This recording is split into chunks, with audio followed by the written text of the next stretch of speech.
Thank you so much. Tell me, why is this story so important to you? Because it's really all about an Asian family. That's who the story revolves around, and it has a female Asian character as the hero of the story, which hasn't been done since Mulan. So it's pretty crazy, and it's so great to be a part of because we take Chinese culture and we normalize it. You know, we show that these Asian families are no different than any other family in the world. So it's really cool. And I love that the story is all about family. Can you talk Yes, about that? it is. Well, at the start, none of us are really involved with our family, but this journey that we go on with Everest, it kind of teaches us a lesson, and by the end of it, we really appreciate each other and love each other, and we form a family even though we're not directly related. Can you talk about how it's really a love letter to China too, with all of the beautiful visuals and the scenes? Yeah, it's definitely a love letter to China. It takes place all in China, and it shows all the beautiful places of China, because when everyone thinks of China, think of this industrialized, just city, but we show the countryside and just how beautiful it is, and places that people might not even know about, That's what Jill wanted to do. She wanted to show places like that aren't the Great Wall of China or anything like that, so it's beautiful. Fantastic. And what do you want people to know about this movie? I just want you to watch it and enjoy it. Really listen, because there are a lot of great lessons in there, like perseverance, importance of family, to appreciate nature. So, just enjoy, really. Perfect. Thank you so much. Thank you. Nice Congratulations. meeting you. Thank you. Why is this story so important for you to tell?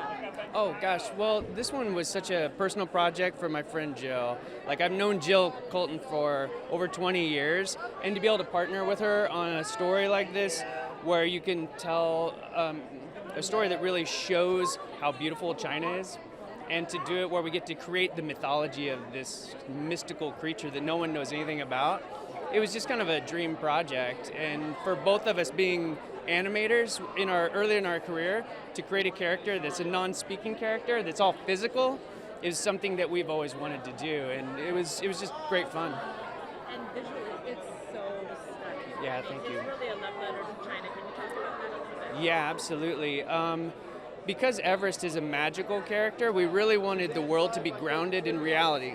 And China is so beautiful to begin with. It really allowed us to really just showcase it the way it was, and to allow these kids who live in the city, who've never actually been out of the city before, and to actually take the audience on this almost travel log through all the beautiful places that many haven't really even seen on screen before, but to see it through their eyes was a really great challenge, and I think it will give the audience something really new and fresh. Now, there's been so much buzz about this movie, but what do you want audiences to know before they get to see it? Oh gosh, what I want them to know before? Gosh, it's tough because I like all the surprises, but I think I want them to know that Everest is a great friend, and he is lovable, and I loved working on this character so much, and I want them to love him just as much as I do. So tell me, why is this story so important to you? This role, well, she's as the director said, she's the anchor. So I try to be the anchor. And after all, she's grandma, So everybody has to listen to grandma. And this movie goes through so many beautiful places in China. Can you talk about that a little bit? That's something truly unique, because people usually see only the Great Wall and the soldiers, in Anji, and they don't see a lot of the really incredible sceneries.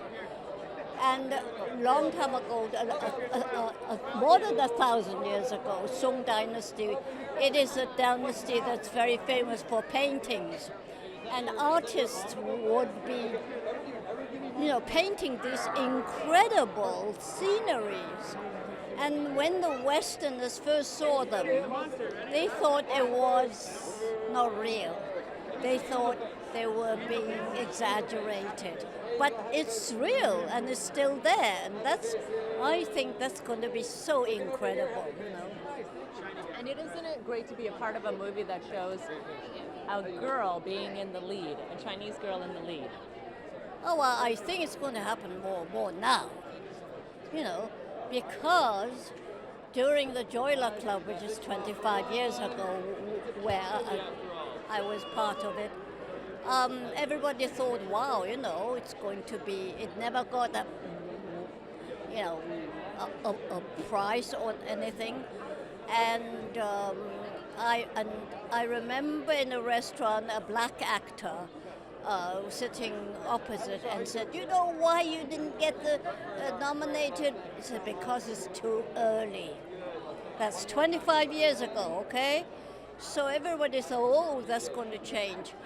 But now it's quite different because Asian countries are no longer third or fourth world country anymore, excuse me. So they need, it's all about money, let's face it, and they need the money.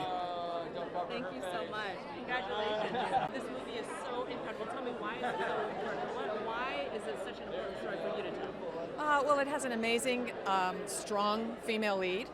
It has this incredible creature, and it has music, which is what their connection is, and it has magic. So, and we all have a little magic in each of us. So it just means so much to me. I'm so proud of the movie. Talk about how visually stunning it is, because there's so much buzz about how gorgeous it is. We had the most amazing crew, and our director Jill Culton did a lot of research about where she wanted to go in China. She didn't want to go to the usual places, and so we found all of these amazing locations, and our crew was able to bring them to life in a way that is just so beautiful. It's really amazing. Really a love letter to China.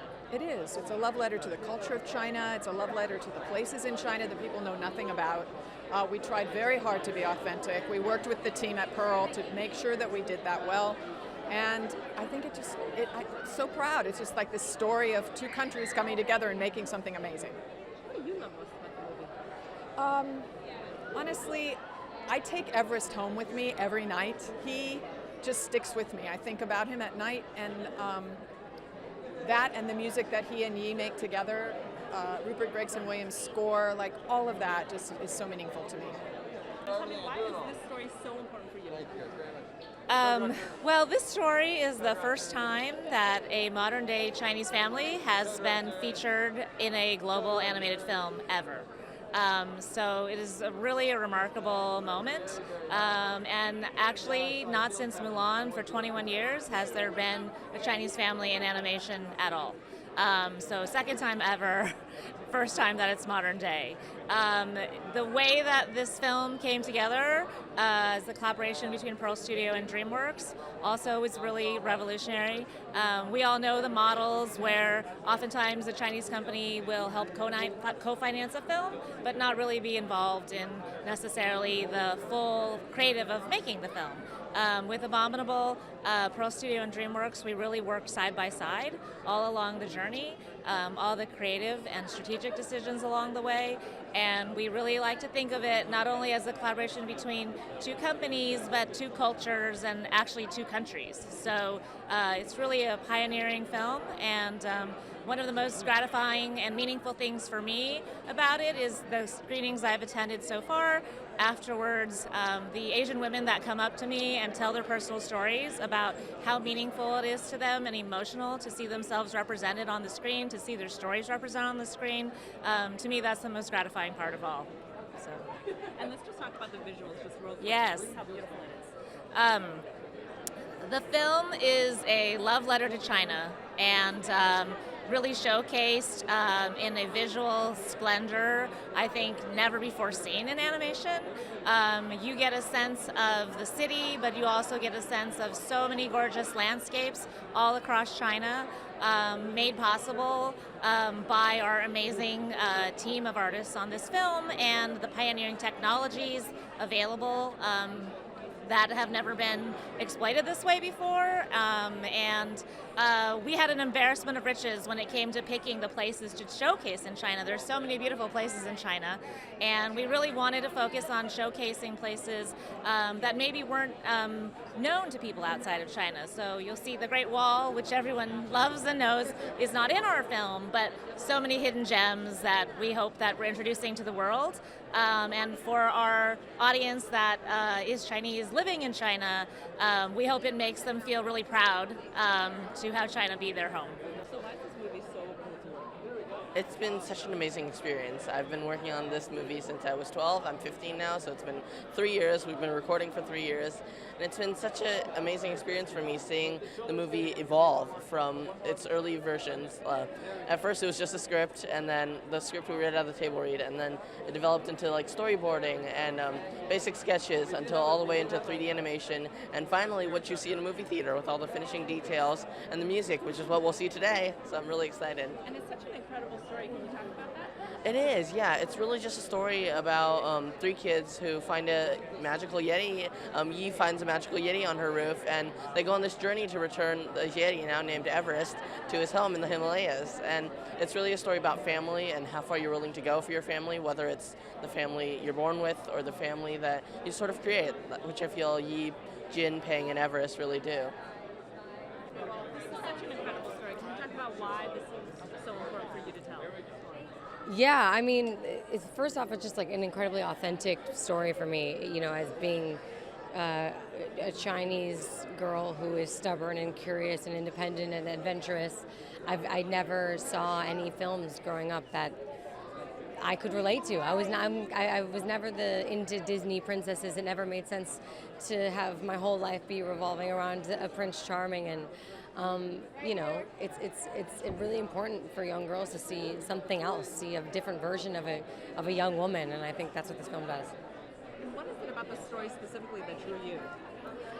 I mean, it's more like what didn't. It's so. I lived with my grandma in China when I was 16. I have my brothers in my family are very similar to Jin and Peng, and just overall the theme of the film, which is learning more about yourself and learning how to deal with grief and adversity and communication and sorry, I'm just dying. But it's also yeah, it's just a like really warm, heartfelt film. Can you talk about how beautiful it is? Because visually it's stunning. The craftsmanship behind it, every single frame, I was so ignorant to like what to the amount of work that it takes for an animation film, and I believe they had proprietary technology. I mean, I didn't even with the fur of Everest, and there's like a team of all of these people just to make the fur movement incredible. And it kind of the whole film is set in this magic hour that is so beautiful. It's just a stunning film. And can you talk about some of the places that you guys go to, because it's almost like a love letter to China? Yeah, visually. you know, I think they did a really good job at really featuring and loving on the Chinese culture without rubbing it in your face. It's not like it's a movie called Chinese Girl Goes Through China. It's just an authentically Chinese film, but it's also such a universal story. And part of that is the journey through China, and you know, the Great Wall is an incredible landmark of China, but it's also the most known. And so this film takes the opportunity to show the world a bunch of different. Sorry, I'm having like an allergic. Can I have water? Sorry. No, not at all. Adversity. Look at me getting through this interview. And thank you. And yeah, so there's so many like beautiful landmarks that are real locations that I didn't even know were real, that they feature so well in the film. What surprised you most when you saw this movie? Just seeing it, because I didn't even really get. The whole movie was very piecey. That the process of like voicing it was over 3 years, so I really didn't know what was going on until I saw it. So honestly, seeing the whole movie, but honestly, how heartwarming it is, and how beautiful every shot is, and how like rich with a culture that is normal to me. How it's in every frame of the film, and then it's also a story that's completely universal, not about that at all, which I also love. Can you tell me why the story was so important for you to tell? You know, this story, I got a rare opportunity as a writer-director to have the subject of a Yeti and to create the Yeti lore from scratch, which is so exciting, right? And the other thing I got to do was create a character like Yi, who is a hero of the story, but she's a strong, empowered, stubborn tomboy of a girl, and that's who I was growing up. And so growing up on a lot of princess movies, I didn't have a lot of role models, and it was my goal to create a role model for the little girl in me and for other girls who were like me. So that combination of relationship between Yi and this Yeti going on this amazing journey that turned out to so beautiful, really, thanks to our amazing crew. That was my passion, and it's amazing that it turned out like this. It's amazing to be here.